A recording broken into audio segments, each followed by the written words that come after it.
We begin with the difference between the two chambers of Congress on how they will vote on changes in the Constitution. In a speech before thousands of local officials in Iloilo who joined the ruling party, PDP Laban, House Speaker Pantaleon Bebot Alvarez urges Ilonggos to unite and throw their support behind President Duterte's advocacy for a shift to a federal form of government. Alvarez adds he is set to meet with Senate President Coco Pimentel to talk about the session. The House Speaker insists for a joint session or for a joint voting of the House and the Senate, saying, and we quote, "Pareho lang ang Senado at Congress in terms of voting. We are all fair, lahat may karapatan. We will come with the 3/4 and let's see what will happen sa charter change." End of quote. As a response to House Speaker Alvarez, Senate President Coco Pimentel says they will make their next steps. Pimentel adds the Senate should, in good faith, let the process move forward. He also wants to hear all the referrals made to the Committee on Constitutional Amendments. With senators firm on their decision to reject a joint voting on charter change, the House of Representatives says it will push through with the Constituent Assembly with or without the Senate. Our CNR Canghel reports. The House of Representatives will force the issue of amending the Constitution even without the Senate. House Constitutional Amendments Committee Chair Roger Mercado says the House may convene as a Constituent Assembly alone because the Constitution provides that any amendment or revision to the Charter may be proposed by Congress with a vote of 3/4 of all its members. We can do that because it is our mandate in the Constitution that the Congress, upon a vote of 3/4, can already amend or revise our Constitution. But if the Senate will join us, much better. On Tuesday, the House adopted Concurrent Resolution 9, which seeks to convene Congress into a Constituent Assembly. Senators, however, want the voting on charter change done separately. Senator Panfilo Lacson even warned that he will move for the expulsion of any of his colleagues who will join the House-led Constituent Assembly. But Mercado says charter change is too important to be delayed because of the Senate's objection to joint voting. He says the Senate may be given 2 weeks to concur with the House resolution on Constituent Assembly. If not, the House can proceed with discussing the proposed charter changes. We cannot also be made hostage by the Senate. So we have to work because we are responsible and we will be blamed by the people if we will not do our task. We already, we passed already the concurrent resolution to the Senate for the concurrence. So we will wait for the Senate's concurrence. And if they will not concur, then we will have to proceed. Noting the required 3/4 vote, Mercado says the House may approve and refer the proposed changes to the Charter directly to the people in a plebiscite, effectively bypassing the Senate. There are amendments that needs to be done. Then I believe the House of Representatives will recommend to our people the necessary changes. But Senior Deputy Minority Leader Lito Atienza insists voting on the proposed amendments must be done separately. He adds it would be best for House leaders to talk to senators first and settle the issue on voting so that there will be no problems. Bicameral system tayo. Gumagawa tayo ng batas. Dalawang level ang kailangang approval. Hindi naman joint voting ang paggawa ng batas. I am for constitutional changes. I am in support of that. But I am not for rushing the job. In a text message, Bayan Muna Party List Representative Carlos Izagani Zarate called Mercado's interpretation of the 3/4 vote provision in the Constitution, quote, self-serving and compartmentalized, unquote. He says he and his colleagues will oppose the move for a House-led Constituent Assembly if the issue is raised in plenary. For Vice President Leni Robredo, a sense of relief on how the Senate is moving on charter change, Robredo says she's glad that senators understand that this kind of process should not be done in haste. Vice President also favors a constitutional convention over a constituent assembly. She says citizens should be given the chance to share their opinions on changing the Constitution. Kung meron magbebenepisyo nito, yung mga susunod dapat na ihahalal, pero wag kami.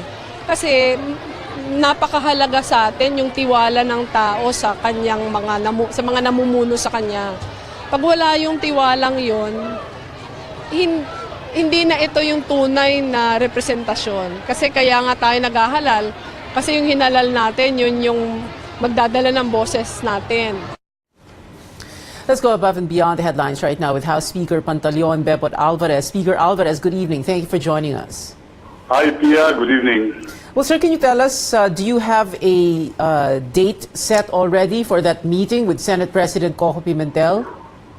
Wala pa, Pia. We still have to talk.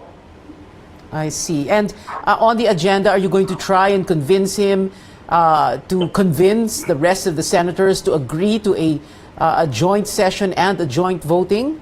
Is that going to be the agenda, on the agenda? Yes, that's one of the points that we have to discuss. And the House, of course, wants a joint session and a joint voting.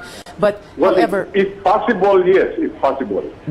Kasi for example, si Senator Ping Lacson, he doesn't like the idea, and he was saying, as quoted by Senator Frank Jalon in a caucus the other day, that kung meron daw senador na pupunta sa House of Representatives sa joint session, he will move to expel that senator. What do you have to say about that, sir? Well, igagalang namin yun, yung kanilang minumungkahi. But hindi ko makita kung anong ground ng expulsion because this is a constitutional process. Okay. Well, Speaker, can you also tell us, kanina po sa Iloilo, sa inyong speech, doon sa oath-taking ng mga bagong miyembro ng PDP Laban, the President's political party, you were quoted as saying, ayaw nila ng palitan ang sistema, ang gusto nila kontrolin ang mga probinsya, ang gusto ng mga leaders sa Manila, sila magsasabi kung uunlad tayo o hindi. You were trying to make a case for federalism. Is that correct, sir? Yes, that is correct because that is the essence of a unitary form of government. Yung centralized, yung control. Yun po ang gusto nating baguhin sa ating bansa na itong mga probinsya, itong mga riyon ay mabigyan natin ng kalayaan para umahon naman yung buhay. Okay, and you were also quoted as saying mababawasan yung pera na hawak ng presidente under a federal form of government, and you were quoted as saying that is the reason kung bakit si President Duterte lang, according to you, is the only president who made that promise in a campaign to push for a federal form of government. Yes, Pia, dahil yun talaga yung doon. Yun yung essence ng a highly centralized government, Kasi lahat po ng pera ng probinsya ay kailangan i-remit mo dito sa central government. Dahil nga, ito rin yung reason kung bakit in all local government units, there are two positions that the local executives cannot appoint, and that is the treasurer and the auditor, to see to it that every centavo of the income of the local government units ay kailangan maipadala talaga dito sa central government. And it is the central government na magbibigay kung magkano lang ibalik nila doon sa probinsya. And you're saying, Speaker, that is going to change under a federal form of government. And, well, you were quoted in that speech as saying na in so many words, gaganda ang buhay sa mga probinsya because of federalism. Yeah, tama po yun, Pia. Talagang gaganda yung buhay dahil nga lahat ng income nila, kinikita nila, ay maiiwan na sa probinsya at magbibigay na lang sila ng contribution nila doon sa central government. Okay. Balik po tayo, Speaker, sa issue ng Constituent Assembly versus a Constitutional Convention. Kahapon po sa sa Senate hearing ng Constitutional Amendments Committee, nandoon po yung mga dating Chief Justice, halimbawa si Renato Puno, Hilario Davida Jr., and they didn't exactly look forward to the idea of a Constituent Assembly. Why do you think so? Well, hindi ko alam, Pia, Dahil hanggang ngayon, iniisip ko, ano ba ang advantage ng Constitutional Convention over a Constituent Assembly? Ngayon, kung ang iniiwasan nila na magkakaroon ng isang malaya na sasagawa ng bagong sanligang batas, alam mo, Pia, hindi natin maiwasan na kung magka-eleksyon man tayo sa Constitutional Convention para doon sa mga delegates, hindi rin natin maiiwasan yung mga personal interest, no? Kagaya ng mga interest ng mga malalaking negosyante, yung mga interest ng mga politiko, ay sigurado yan, papatakbo rin sila dyan. Remember that in any election, magastos masyado yan, Pia. Okay. Mr. Speaker, one more question. No? Kailan kaya po itong Constituent Assembly? When will the House of Representatives convene itself into a constituent assembly? Ano po yung timetable ninyo? Like, it is already the middle of January. When are we going to see this happen? Nag-umpisa na kami, actually, dahil na-approve na yung resolution at magtutuloy-tuloy lang kami dito, Pia. Ngayon, kung yung mga senador naman ay ayaw nilang pumunta doon, we will respect yung kanilang decisions. Ano? So, Pero Mr. kami, Speaker, itutuloy lang namin ito and we will satisfy the requirement of the Constitution na sinasabi niya that we can amend or revise the Constitution with a vote of three-fourths of all our members. Okay. So, paano namin kukunin yun? Bibilangin namin lahat ng congressman, bibilangin namin lahat ng senador, kukunin namin yung three-fourths vote. so are we going to see this happen on Monday, sir? January 20? 22?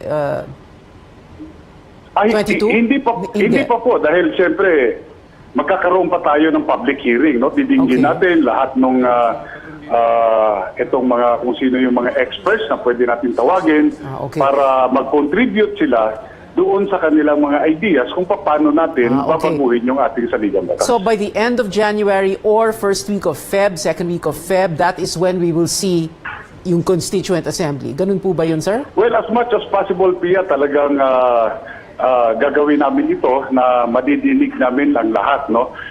For the information of everybody, ito ay sinimulan na namin yung mga public hearings, mahigit isang taon na po doon sa pagdidinig namin sa iba't ibang probinsya. Yeah, and one more thing, sir, pahabol na lang at maikling tanong, maikling sagot. Ano po ba yung pwede mong sabihin kay Senate President Coco Pimentel para makumbinsi naman yung mga senador, like you want as you want to convince them, na sumama sa joint session and or sa joint voting?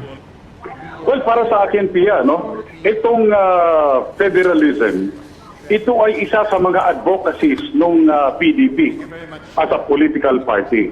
At ito ay ginamit ng ating Pangulo bilang isang advokasya nung siya ay kumakampanya. Sinabi niya, una, babaguhin niya ang sistema ng gobyerno sa Pilipinas from a unitary to a federal form of government.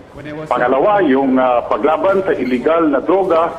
Pangatlo, yung paglaban doon sa pagtaas ng kriminalidad. Okay. At yun ay ginagawa ng ating Pangulo ngayon. At kami naman bilang kaalyado ng Pangulo, we have to see to it na lahat ng mga promises na ng kampanya ay matutupad within his term of office.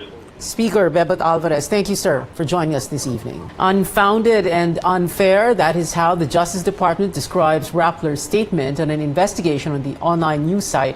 Rappler called the probe a fishing expedition and pure and simple harassment, adding that the government is, quote, dead set to get Rappler and kill press freedom, unquote.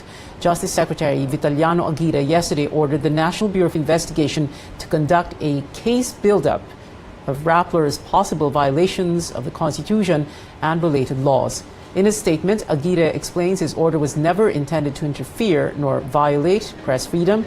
Aguirre points out Rappler should welcome the investigation as a chance to prove its innocence. Aguirre is calling the company to just actively participate in the probe. Revocation of Rappler's license to operate made headlines here and abroad. Both local and international media and advocacy groups cry foul over the Securities and Exchange Commission's decision. For some, it is an attack on press freedom and the country's democracy itself. Others question the move's legality. Our senior correspondent Ruth Cabal has more of the reactions to the case. The government's move canceling online news agency Rappler's license to operate is gaining international attention. The New York Times editorial page asks, after killing spree, is a free press Mr. Duterte's next victim? It says the case against Rappler for allegedly violating foreign ownership rules is only the tip of the president's assault on media critics. International group Human Rights Watch, which consistently criticizes President Duterte's anti-drug war and alleged human rights violations, says the move against Rappler will have a chilling effect, resulting in self-censorship and evoking fear for critical reporting. The Center for International Law, a local human rights group founded by then-private lawyer Harry Roque, says Rappler's case may be viewed as, quote, prior restraint and therefore comes with a heavy presumption of unconstitutionality. Roque is now Mr. Duterte's spokesman. The group says the Securities and Exchange Commission could have been more lenient with Rappler in the interest of press freedom. But Center Law points out, quote, the SEC got down to business right away with guns blazing. Media colleagues are one in expressing support for Rappler. The Philippine Center for Investigative Journalism points out the political context in the Rappler case. It calls for vigilance in the wake of President Duterte and his allies' alleged, quote, outbursts of displeasure and vitriol, not only against Rappler, but other media organizations critical of the administration. Industry watchdog Center for Media Freedom and Democracy says the issue is a threat to press freedom and democracy. The Foreign Correspondents Association of the Philippines, a group of foreign journalists covering the country, shares the sentiment. The National Union of Journalists of the Philippines expressed outrage and called on journalists to unite and fight all attempts to silence the media. On the other hand, the National Press Club, which prides itself as the country's oldest and biggest organization of media practitioners, said that after reviewing the SEC's decision, it finds Rappler violated the law as it allowed the entry of foreign investors. It added responsible journalism also means complying with the law. The group dismissed concerns over curtailing free press, even as Rappler is but one of more than 2,000 television and radio stations and newspapers operating freely in the country. The Duterte administration sets a record high satisfaction rating in an independent poll. The latest social weather station survey shows in the fourth quarter of 2017, the administration left 79% of adult Filipinos satisfied, while only 9% were dissatisfied. This gives a net satisfaction rating of plus 70, which falls under the excellent category. This is the highest net satisfaction rating since 2013, when the administration of Benigno Aquino III got a rating of plus 66. The survey was conducted last December 8th to the 16th among 1,200 respondents. In a press briefing today, presidential spokesman Harry Roque says Malacanang is elated with the results of the latest SWS survey.